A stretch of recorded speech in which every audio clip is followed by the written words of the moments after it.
I'm so honored to stand here today alongside my adopted mom and tell you why I too refuse to be silent about the impact of abortion on women and their families.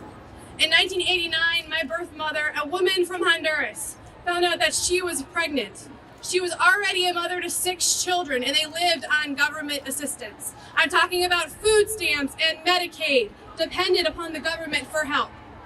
My birth mother tried her best to care for her family through her work as a part-time maid in New Orleans, but she was diagnosed with schizophrenia, a type of psychosis that made functioning nearly impossible.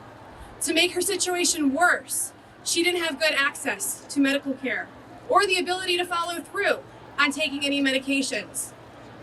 Another pregnancy was not happy news, especially since it was also the result of an affair. But she decided to seek the help of a New Orleans abortionist who had lower costs after a friend referred her to him. And at 26 and a half weeks, he delivered me breech and I wasn't breathing. He then proceeded to tell her that I'd be a mental vegetable and capable of having a normal life. He advised her to let me die on the table.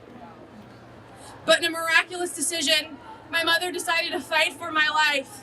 And she told him that she would sue him if he let me die there. I later learned that that same abortionist who delivered me was under review for performing botched abortions around the same time that I was born. I wish I could go on from here and tell you that my life was perfect and great and simple, but none of that is true. Many women who pursue abortion like my birth mother are in families like mine. The economically disadvantaged women in minority communities, women living in abusive home environments, and that's the world I entered after I was born. My mother went on to have more children very quickly, giving her a total of 11 kids.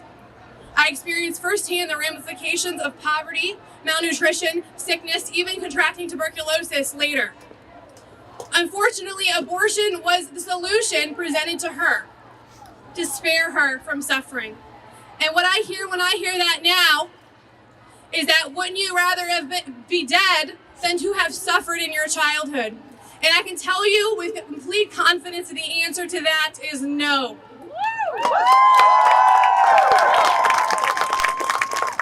The choice my birth mother made to fight for my life was the very best one.